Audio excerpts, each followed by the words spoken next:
जय हिंद, नमस्कार। मैं अंबर ज़ैदी स्वागत करती हूँ आप सबका एक बार फिर से हमारे आज के कार्यक्रम में। और आज के कार्यक्रम में हमारे साथ खास मेहमान मौजूद हैं प्रोफेसर सुभाष काक, जो कि काफ़ी लंबे समय बाद हमारे शो पर मौजूद हैं। सर, बहुत-बहुत स्वागत है आपका। जय हिंद, नमस्कार। धन्यवाद अंबर जी, आपके प्रोग्राम में मुझे दोबारा निमंत्रण देने के लिए। सर, अमेरिका से काफ़ी कुछ भारत और अमेरिका के बीच में हमने बदलते हुए देखा है। अब भारत और अमेरिका के रिश्ते वैसे तो काफ़ी स्ट्रॉन्ग हैं, इनफैक्ट अभी भी हैं, उतनी जल्दी हम ये नहीं कह सकते थे कि पूरी तरह से खराब हो गए। लेकिन जब से प्रेज़िडेंट ट्रम्प आए हैं, काफ़ी कुछ उथल-पुथल हमें नज़र आ रही है। कभी खट्टा, कभी मीठा, ऐसे ही रहता है। कभी अच्छा बोलते हैं, कभी वो एकदम नाराज़ से हो जाते हैं। अभी रिसेंटली उन्होंने बोला है कि we don't have certain talents H-1B visa को लेकर, और उन्होंने कहा है कि हम कुछ कदम उठाएँगे, कैसे काफ़ी क्या-क्या H-1B वीज़ा जो फॉरेन वर्कर्स हैं उनके साथ हो रहा है एंड एवरीथिंग। तो मैं सर आपसे ये समझना चाहूँगी, क्योंकि आप सर सिविलाइज़ेशन और इंडिया और इन सारी चीज़ों को लेकर काफ़ी कुछ आपने सर लिखा भी है और आप बोलते भी हैं, दैट हाउ इंडिया और द वैदिक टैलेंट और culture is helping India, sorry, helping in United states. तो थोड़ा-सा सर विस्तार से कैसे, और इनफैक्ट उसमें काफ़ी स्टैटिस्टिक्स भी हैं कि कैसे इंडियन टैलेंट यूएस को सपोर्ट कर रहे हैं, हेल्प कर रहे हैं।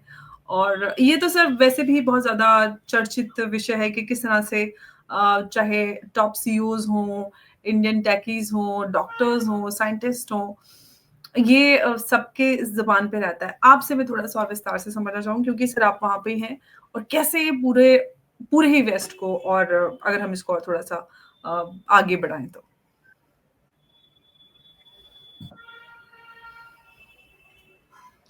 देखिए, इस विषय के दो पहलू हैं।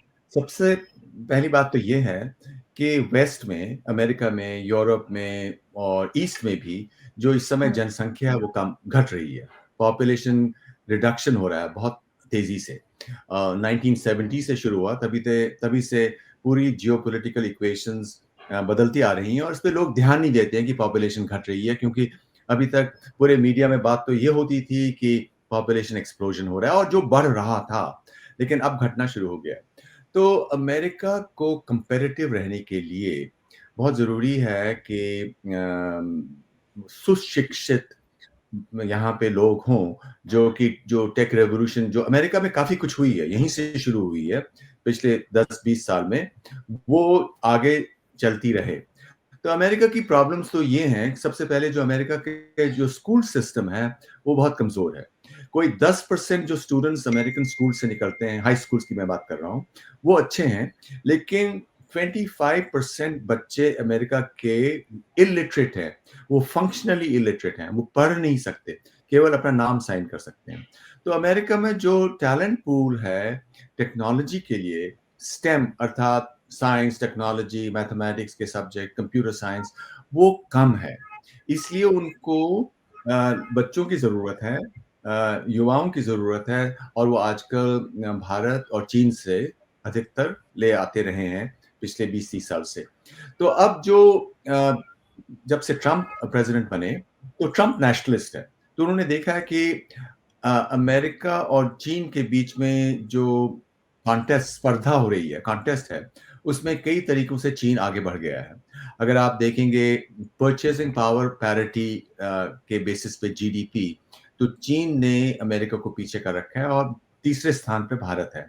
कोई चीन का है 40 ट्रिलियन, अमेरिका का है 30 ट्रिलियन और भारत का है 17 ट्रिलियन। तो आजकल भी और अगले कई डेकेड्स में ये कॉन्टेस्ट इन 3 देशों में होगा। और काफ़ी इंटरेस्टिंग बातें हो रही हैं। सबसे पहले चीन की पॉपुलेशन बहुत जल्दी से घट रही है और ये अनुमान है कि इस सदी के एंड में चीन की पॉपुलेशन आजकल की पॉपुलेशन से 1/4 ही होगी।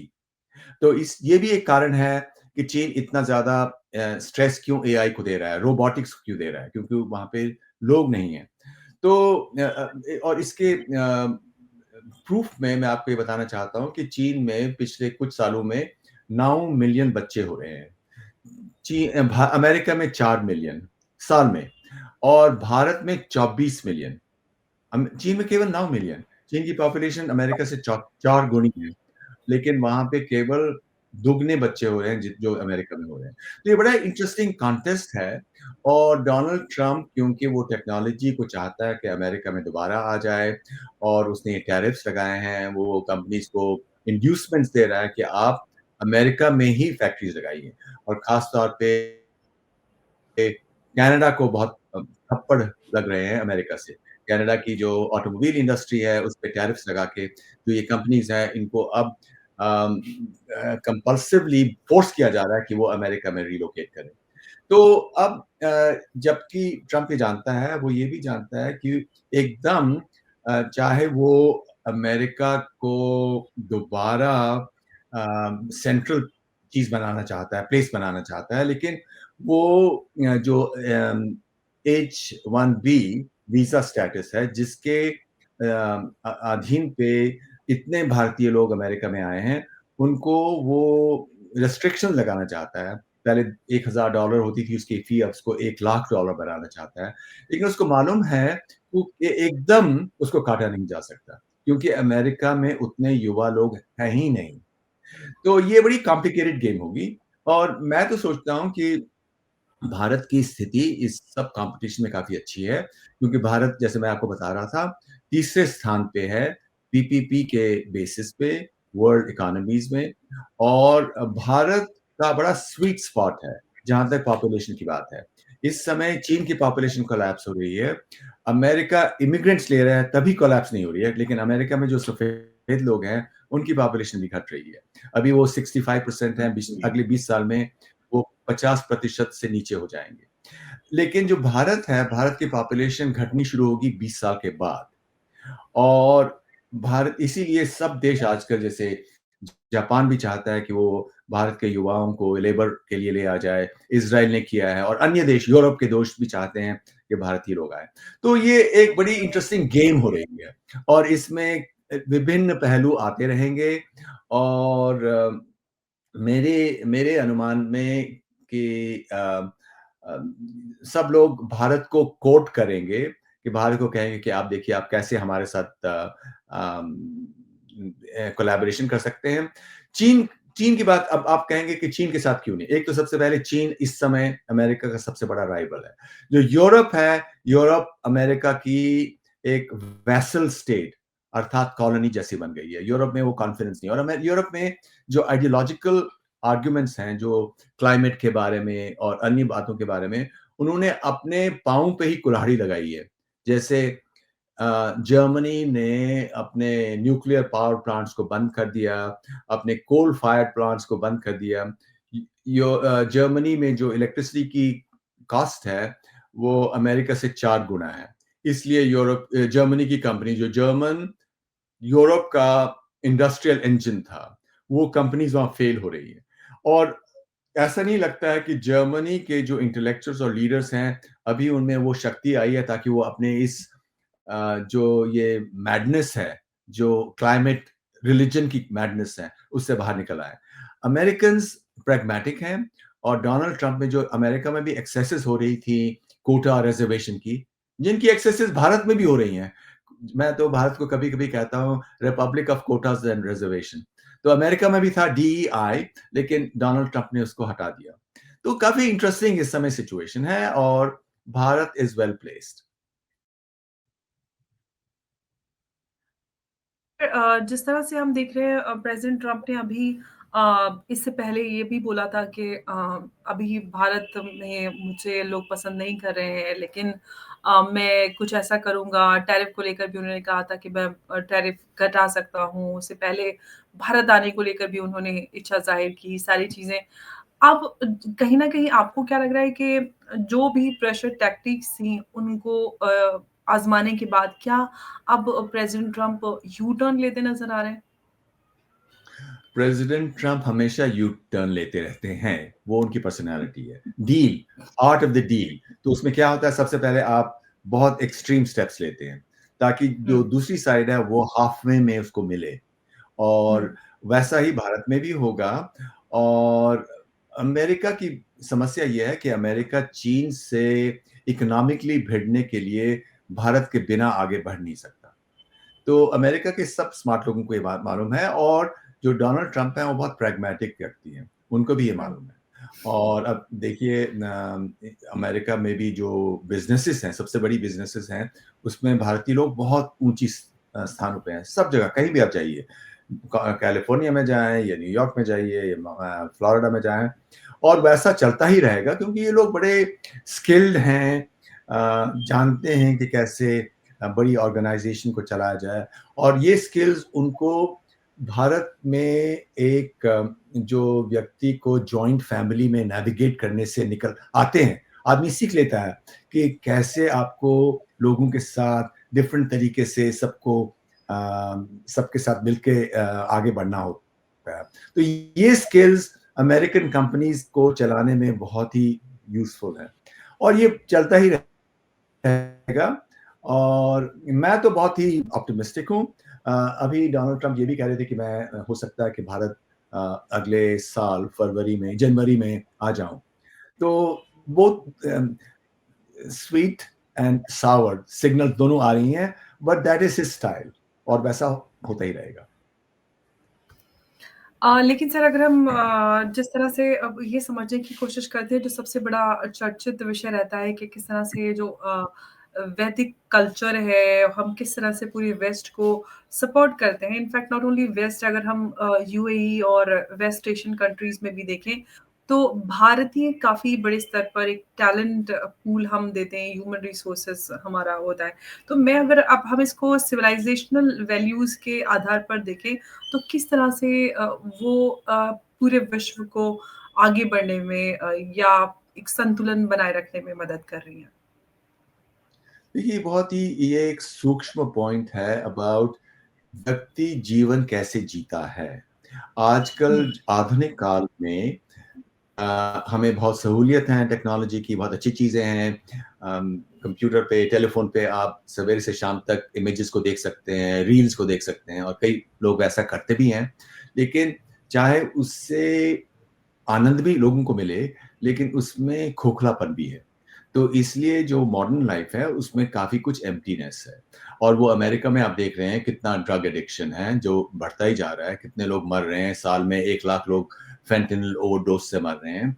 तो जो मॉडर्न टेक्नोलॉजी बेस्ड लिविंग है, उसको मीनिंग देने के लिए, और वहाँ पे जो भारतीय की सिविलाइज़ेशनल फ़ोकस है कि आप केवल शरीर ही नहीं हैं, आप आत्मा भी हैं, वो उसमें बैलेंस देता है। तो हम इस समय कोई नैरो बात नहीं कर रहे हैं, हम बात ये कर रहे हैं जिसको आप वेस्ट एशिया आप कह सकते हैं रूह, जैसे रूह है। लेकिन रूह को पॉपुलर डिस्कोर्स पे समझा जाता है सोल, जैसे अंग्रेजी में, कि हुँ, वो भी एक शरीर जैसी चीज़ है, वो अपने भीतर छुपी हुई है। लेकिन जो भारत में आत्मा का कॉन्सेप्ट है, वो कॉन्सेप्ट ये है कि वो अपने भीतर ही नहीं है, वो बाहर भी है। सब चीज़ एक ही है। कॉन्शसनेस और फिज़िकल यूनिवर्स एक ही चीज़ के 2 पहलू हैं। तो यदि एक व्यक्ति इससे जुड़ जाए, इस इंट्यूशन से, इस अनुभूति से, तो उससे व्यक्ति को कम्फर्ट मिल सकता है, और वही चीज़ भारतीयों को हेल्प करती है। मुझे लगता है कि इसीलिए आप देखिए भारतीय लोग जो हैं अमेरिका में, वो fundamentally at a personal level बहुत ज़्यादा बैलेंस्ड हैं। वो इसलिए बैलेंस्ड है, वो किसी मैं नैरो रिलिजन की बात नहीं कर रहा। वो इसलिए बैलेंस्ड है कि Bharati civilizational approach looks not only at the body, but also consciousness as two aspects of the same thing. और वो वही चीज हो सकता है जब यदि हम इस बात पे ध्यान दें कि जैसे कई लोग ये कह रहे हैं कि वर्ल्ड पॉपुलेशन अगले 200 साल में आज की जनसंख्या से 1/100 हो जाएगी।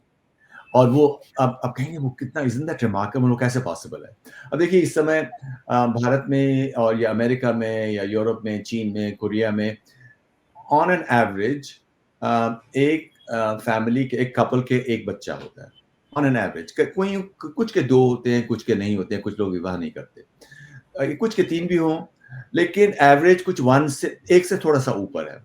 तो इसका 2 अगर 1 बच्चा करें, एक जनरेशन में मतलब 20 या 30 साल में पॉपुलेशन आधी हो जाएगी, जो जनरेशन में चौथाई हो जाएगी, 3 जनरेशन में 1/8, 4 जनरेशन में 1/16, 132, 164, 6-7 जनरेशन में 1/100। तो यही बेसिस है इस प्रिडिक्शन का कि वर्ल्ड पॉपुलेशन कोलैप्स हो रही है। अब आप ये कहेंगे कि पहले क्यों नहीं ऐसा हुआ? क्योंकि पहले टेक्नोलॉजी नहीं थी पॉपुलेशन कंट्रोल करने की, बच्चे हो जाते थे और फिर उस उनके साथ फैमिलीज वुड रेज देम। लेकिन अब क्योंकि ये पॉसिबल कंट्रोल है व्यक्ति के पास, इसलिए ये सबसे फंडामेंटल जो ड्राइवर है वर्ल्ड पॉलिटिक्स का और सिविलाइजेशनल पॉलिटिक्स का, जिसके बारे में इलॉन मस्क काफी बात करते रहते हैं और ये सच उसमें वो सच है, लेकिन वो ये है कि पॉपुलेशन रिडक्शन बहुत तेजी से होने वाला है। तो उसके साथ देश कैसे डील करें, जियोपॉलिटिक्स क्या होगा, और जो आजकल की नेशन स्टेट्स हैं वो शायद नहीं रहेंगी, और इसीलिए डोनाल्ड ट्रंप ये भी कहते हैं कि कनाडा को हमारा 51st स्टेट बनना चाहिए, हमारा अर्थात अमेरिका का, और ग्रीनलैंड को भी अमेरिका का एक भाग बनना चाहिए। तो लोग अब बातें ऐसे कर रहे हैं जो कि आज से 20-40 साल पहले लोग कह रहे थे कि यार ये पगला गया है, ऐसी बातें कैसे हो सकती हैं। जो आजकल की नेशनल बाउंड्रीज हैं, वो जब पॉपुलेशन कोलैप्स ज्यादा तेज होगा, वो नहीं रहेंगी। तो क्योंकि काफ़ी प्रेशर्स आएँगे। कुछ स्टेट्स इकोनॉमिकली ज़्यादा पीछे हो जाएँगी, कुछ आगे बढ़ेंगी, और उसमें मुझे लगता है कि भारत बहुत वेल प्लेस्ड है, क्योंकि भारत की ट्रैजेक्टरी अभी ऊपर है, और हिस्टोरिकली भारत की जो share of world economy used to be 30-40%, अभी 7-8% है, और जैसे ही कोई 15-20% पहुंचेगी, आगे पहुंचेगी, तो India will be second in total, not on A per capita basis. Per capita basis पे अमेरिका काफी अगली डेकेड्स में पहला नंबर पे रहेगा, लेकिन क्यूमुलेटिवली बहुत संभावना है कि भारत चीन और अमेरिका दोनों को अगले 20-30 साल में पीछे कर देगा। ओके। तो ये काफ़ी इंटरेस्टिंग पॉइंट्स आपने यहाँ पर रखे हैं। लेकिन चाहे चीन हो या फिर भारत, अ, अमेरिका में दोनों ही जो टैलेंट्स हैं वो इक्वली हम वहाँ पर कंट्रीब्यूशन देखते हैं, पार्टिसिपेशन वहाँ पर देखते हैं। इनफैक्ट ट्रम्प को लेकर कहीं न कहीं डोमेस्टिक प्रेशर हम कांग्रेस की तरफ से भी देखते हैं, कहीं न कहीं यूएस कांग्रेस जो है कि उनकी जो भी पॉलिसीज़ हैं उसको कहीं न कहीं उसपे उनको क्रिटिसिज़्म फेस करना पड़ रहा है। अभी कैलिफ़ोर्निया के गवर्नर ने यूएन क्लाइमेट समिट में बोला Trump is temporary.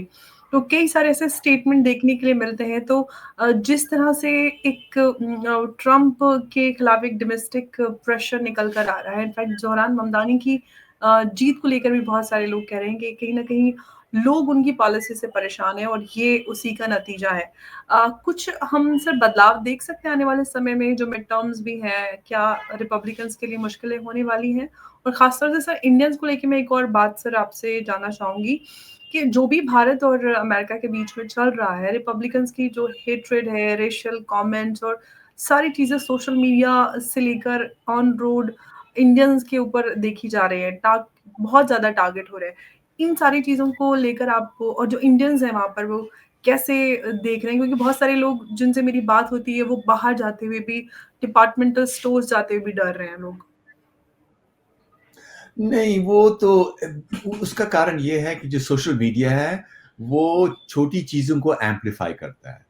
Social media में किसी ने कुछ बात डाल दी, ऐसी बात है, मान लीजिए एक बड़े शहर में एक एक्सीडेंट एक कोने में हुआ है। यदि सोशल मीडिया पे डालें तो बाहर के लोग ये सोचेंगे कि पूरे शहर में हज़ारों एक्सीडेंट्स हुए हैं, ऐसा ही होता हुँ। है। तो इसलिए जो फंडामेंटल सिचुएशन है, वो कुछ बदली नहीं है।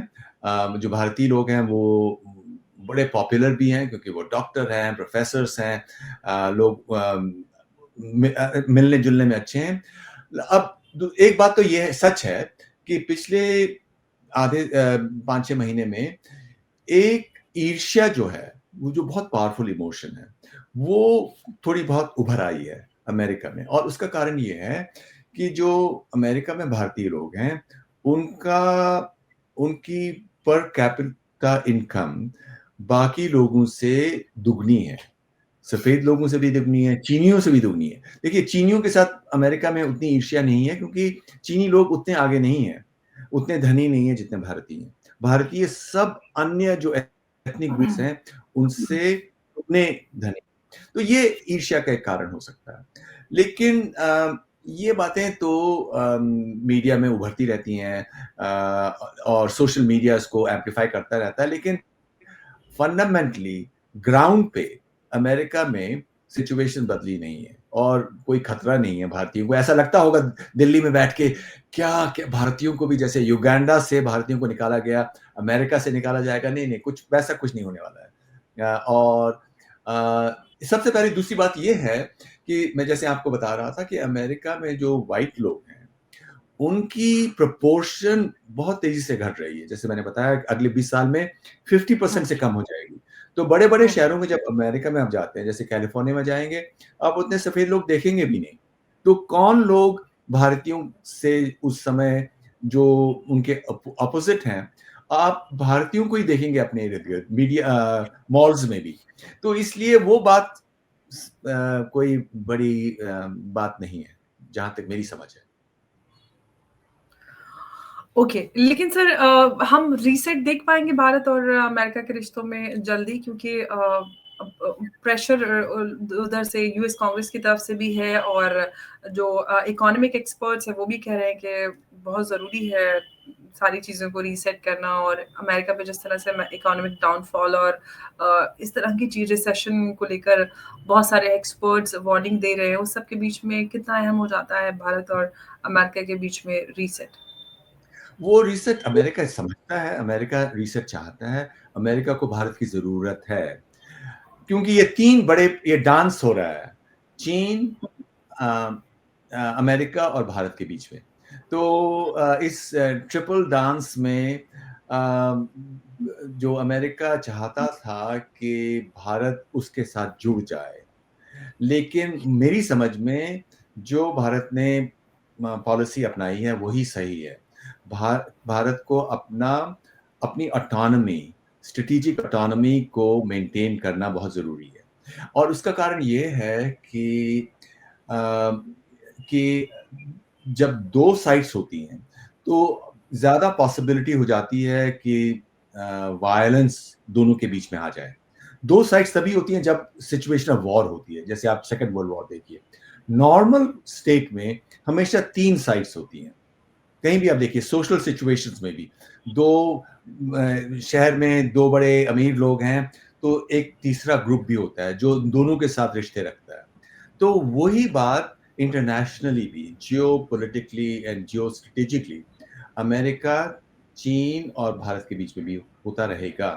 और ये पॉलिसी जो भारत की है यही सही है, और इसमें ज़्यादा अपॉर्च्युनिटी है क्रिएटिव एंगेजमेंट की, क्योंकि हम क्रिएटिव एंगेजमेंट चाहते हैं। अल्टीमेटली कोई भी समझदार व्यक्ति, चाहे वो चीन में हो, भारत में हो, अमेरिका में हो, वही चाहता है कि सब लोगों का विकास हो, हर एक देश में। और जो डेंजरस एलिमेंट्स हैं, एक्सट्रीमिस्ट एलिमेंट्स हैं, उन पे कंट्रोल आ जाए, उन पे अंकुश हो। तो वो कैसे हो? वो उसके लिए आपको क्रिएटिव एंगेजमेंट की ज़रूरत है, कि हर एक देश में अच्छे लोग भी हैं, और कुछ देशों में जो जो ज़्यादा अ, झगड़ालू हैं, यदि हम वो शब्द का प्रयोग करें, तो उसमें हो सकता है उनकी प्रोपोर्शन जो कि लड़ाई करना चाहते हों, ज़्यादा हो। तो आप कैसे जो पॉज़िटिव एलिमेंट्स हैं, जो इन देशों में भी पीसफुल एलिमेंट्स हैं, उनको कैसे आप स्ट्रेंथन करें? और करना होगा, क्योंकि अल्टीमेटली पूरे विश्व में लोगों को एक साथ रहना है, और जो ये मूवमेंट ऑफ पीपल है, जो बहुत ही अनप्रेसिडेंटेड है हिस्टोरिकली पूरे विश्व में। आप देखिए, यूरोप में, ब्रिटेन में जो सफ़ेद लोग हैं, वो अगले 20 साल में वो भी उनकी 50% से कम हो जाएगी पॉपुलेशन। तो जो ये पूरी पॉपुलेशंस बदल रही हैं और ये बढ़ता ही जाएगा। तो इसलिए जो ये डिफरेंट सिविलाइजेशंस हैं, उनको एक दूसरे के साथ किसी तरीके से संधि करनी होगी कि हम एक दूसरे के साथ कैसे जुटे रहें और झगड़ा ना हो, और हर एक व्यक्ति चाहे उसका अपना निजी बिलीफ कुछ भी हो, वो दूसरे के साथ भी अपने काम में और अन्य चीज़ों में आगे बढ़ता जाए। तो वैसा ही होगा, क्योंकि और कोई बात नहीं हो सकती। लड़ाई अब तो लड़ाई कैसे कर सकते हैं, लड़ाई कैसे होगी, क्योंकि सब लोग, इट्स ए ग्लोबल विलेज। तो दिस इज जो भारत की पॉलिसी है, बिल्कुल अच्छी पॉलिसी है। हो सकता है कि काफी लोगों ने क्रिटिसाइज किया हो शुरू में कि आप ट्रंप के साथ ज्यादा मिलते क्यों नहीं है, टैरिफ को घटा क्यों नहीं लेते हो। और ट्रंप भी ये समझता होगा, और उसके जो लीडर्स हैं, चाहे वो जो उसके असिस्टेंट्स हैं, वो चाहे एक्सट्रीम बातें कर रहे हैं कि इंडिया को ये होगा वो होगा, लेकिन मोदी जी ने, मुझे लगता है, अच्छी करेक्ट पॉलिसी अपनाई है इसके बारे में, और कुछ जवाब नहीं दिया। ट्रंप ने जो भी एक्सट्रीम बातें की, चुप रहा। कभी चुप साधनी होती है, चुप्पी साधनी होती है, और वो उन्होंने ठीक ही किया। जी, बिल्कुल। और मोदी जी ने तो एक हिस्टोरिक जो स्टांस लिया है, वो अपने आप में उस पे एक मुझे लगता है कि अलग से सेशन बनता है, क्योंकि अमेरिका ने कुछ भी कहा, प्रेसिडेंट ट्रंप ने कुछ भी कहा, कभी अच्छा कभी बुरा, सिवाय ट्वीट पे रिएक्शन देने के अलावा प्रधानमंत्री मोदी ने उससे ज़्यादा कुछ भी नहीं कहा है, जो कहीं न कहीं फ्रस्ट्रेशन नज़र आती है, और कभी इसलिए यू टर्न भी नज़र आता है, क्योंकि उन्होंने बहुत सारे धमकियाँ और अच्छाइयाँ सब कुछ करके देखे, लेकिन कोई बदलाव प्रधानमंत्री मोदी के बिहेवियर में नहीं आया। लेकिन सर, एक और बात मैं आपसे जानना चाहूँगी कि जिस तरह से पोस्ट ऑपरेशन सिंदूर अमेरिका की जो नज़दीकियाँ हैं, या टिल्ट कहें टुवर्ड्स टर्की एंड पाकिस्तान, क्या उसके बाद से भारत और अमेरिका के बीच में वो ट्रस्ट रिस्टोर हो पाएगा, जो पहले था? बिल्कुल। जैसे मैं पहले बात कर रहा था, ये डांस की बात है। अमेरिका को ये करना था, क्योंकि अमेरिका चीन से भी लड़ रहा है, मेटाफोरिकली, नॉट आर्मी के साथ। Exactly, sir. And, तो and they need India to tame down China as well. They हाँ, very एक well तो वो है, और क्योंकि पाकिस्तान का जो चीन के साथ वो कॉरिडोर था, Hmm. तो पाकिस्तान को कई लोग ये Right. कह रहे थे कि वो Exactly. चीन के ग्रुप में है। तो Hmm. उसको काउंटर करने के लिए Hmm. अमेरिका को चीन के साथ, पाकिस्तान के साथ अपने रिश्ते ज़्यादा मजबूत करने पड़े, और मुझे लगता है वो Hmm. अच्छी बात है, क्योंकि वो पाकिस्तान में भी एक मॉडरेशन, पाकिस्तान को भी इंटरनली मॉडरेशन की ज़रूरत है, फोकस की ज़रूरत है इकोनॉमी पे, क्योंकि पाकिस्तान के में इकोनॉमिक सिचुएशन इस समय ऐसी है कि जो युवा लोग हैं, उनके लिए पाकिस्तान छोड़ के जैसे यूरोप जाने या टर्की या अन्य देशों में जाने के सिवाय और कोई चारा नहीं है। तो इसलिए मैं तो ये कहता हूँ कि ये अमेरिका की ठीक पॉलिसी थी, क्योंकि हम जैसे कि अमेरिका के दृष्टिकोण से भारत का अलग हो रहना, तीसरा जो स्टूल, त्रिकोण है, उसमें तीसरा होना, कुछ लोगों को अमेरिका में अच्छा नहीं लगता। वैसे ही भारत में कुछ लोगों को ये अच्छी बात नहीं लग रही है कि अमेरिका पाकिस्तान के साथ नज़दीक क्यों आया। लेकिन मुझे लगता है वो ठीक ठीक ही है। अमेरिका को या अन्य देशों को पाकिस्तान को टोटली निष्कासित अलग नहीं करना है। तो फिर पाकिस्तानी लोग ज़्यादा एक्सट्रीमिज़्म की ओर चले जाएँगे, क्योंकि काफ़ी वहाँ पे हिस्टोरिकल रीजंस के कारण काफी कुछ रेडिकलाइजेशन हुआ है इंटेलेक्चुअल क्लास का भी। तो उसको मॉडरेट करने के लिए मैं तो ये कहूंगा कि डोनाल्ड ट्रंप की पॉलिसी ठीक है। और और अब देखिए कि जो पाकिस्तान के ये भी कहानियां आ रही हैं कि जो पाकिस्तान का एटॉमिक न्यूक्लियर फैसिलिटीज है, उसमें अमेरिकन लोग आगे आगे उसको सुपरवाइज कर रहे हैं। लेकिन वो तो अच्छी बात है कि इसलिए पाकिस्तान उस पे यूनिलैटरल स्टेप्स नहीं ले सकता। तो मैं तो समझता हूँ कि जो भी कुछ हो रहा है, जो अनफोल्डमेंट ऑफ इवेंट्स पिछले 9 महीने में हुई है ट्रंप के प्रेसिडेंट बनने के बाद, वो सब कुछ भारत के फेवर में ही है। और जो ये टैरिफ लगे हैं, उसका कॉस्ट अमेरिकन कंज्यूमर दे रहे हैं। टैरिफ के कारण अमेरिका में कॉस्ट बढ़ गए हैं, जैसे इंडियन ग्रोसरीज हैं, उनका कॉस्ट बढ़ गया है। तो ठीक है, हमें इतनी चीजें, मिठाई 1 किलो के बदले आधी किलो खाएं, वो हमारी ही सेहत के लिए अच्छी बात है। एक मिठाई तो सेहत के लिए अच्छी नहीं हो सकती, लेकिन बहुत सारी चीजें हैं। जो लोग हैं वो बता रहे हैं कि ग्रोसरी के दाम ट्रिपल से भी ज्यादा हो गए हैं। लोग बहुत महंगे दामों पे चीजें खरीद रहे हैं बेसिक सर। लोग परेशान भी नजर आ रहे हैं इन्हीं सब की वजह से। वो बात सच है क्योंकि अधिकतर अमेरिकन लोग काफी basically barely able to manage महीने में।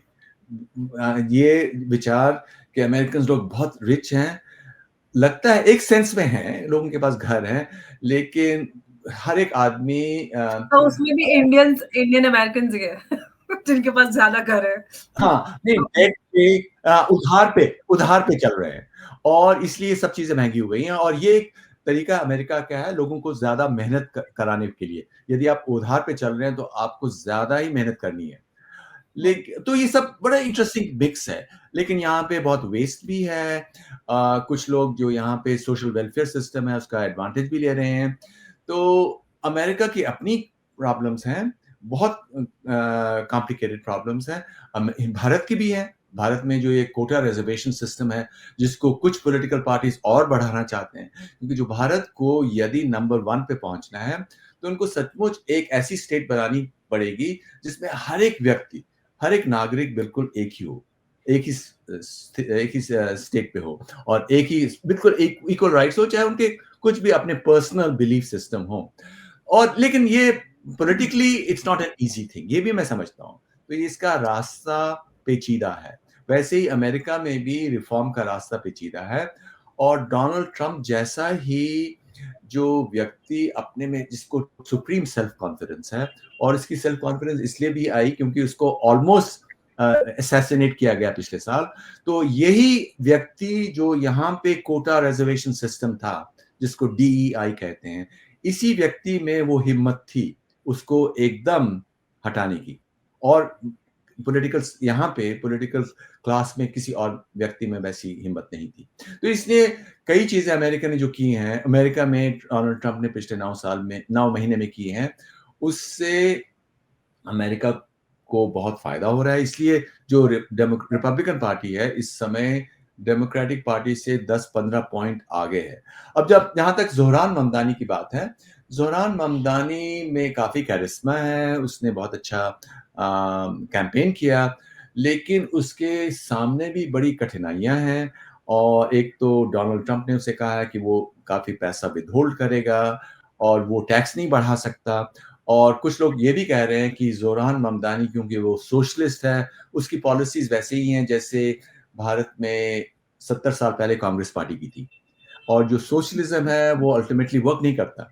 और यदि ममदानी की कठिनाइयां बढ़ें और वॉल स्ट्रीट और अन्य धनी लोग न्यूयॉर्क छोड़ें और फ्लोरिडा में जाएं, तो ये सब कुछ रिपब्लिकन पार्टी के लिए बहुत जबरदस्त रहेगा। क्योंकि पूरे मीडिया में ये होगा कि डेमोक्रेटिक पार्टी कठिनाइयां यूज कर रही है न्यूयॉर्क में, वो फेलियर बढ़ा रही हैं, इसलिए हमें रिपब्लिकन की तरफ मुड़ना चाहिए। कुछ लोग तो ये भी कह रहे हैं कि रिपब्लिकन पार्टी के कुछ एलिमेंट्स ने जोहरान ममदानी को सीक्रेटली सपोर्ट किया इसीलिए, ताकि अगले इलेक्शन में रिपब्लिकन पार्टी को इसका फायदा हो। तो यहाँ इस पॉलिटिकल सिचुएशन में भी आप देखिए एक डांस होता रहता है। जो जो बाह्य रूप में नजर आता है उसके भीतर भी अन्य प्रवाह होते हैं। और वैसा भारत में भी होता है, यहाँ पे भी होता है। अब भारत में बिहार में क्या रिजल्ट आएगा वो भी बहुत इफेक्टिव, उसके काफी इम्प्लीकेशंस होगी। जी, बिल्कुल साहब। अब देखते हैं कि भारत और अमेरिका के रिश्तों के बीच में आगे क्या अपडेट आता है। अगले साल प्रेसिडेंट ट्रंप भारत आने का उन्होंने इंडिकेशन दिया है। अब देखते हैं कि उसके पहले ही भारत और अमेरिका के बीच में जो ट्रेड वॉर है वो शांत होकर कोई डील पर हम पहुंच पाएंगे और रिश्ते वापस बेहतरी की तरफ जाते हुए नजर आएंगे। या फिर हम ये कहेंगे कि प्रेसिडेंट पुतिन भी भारत आने वाले हैं, कि उसके पहले ऐसा कुछ हो भी नहीं पाएगा। तो कई सारी चीजें हैं। इनफैक्ट पीएम नेतन्याहू को भी भारत आना है। कई सारी अहम विजिट्स हैं और काफी कुछ उनसे बदलता हुआ आगे नजर आएगा। सर बहुत बहुत धन्यवाद आपका हमारे साथ इस चर्चा में जुड़ने के लिए। नमस्कार, जय हिंद, जय भारत।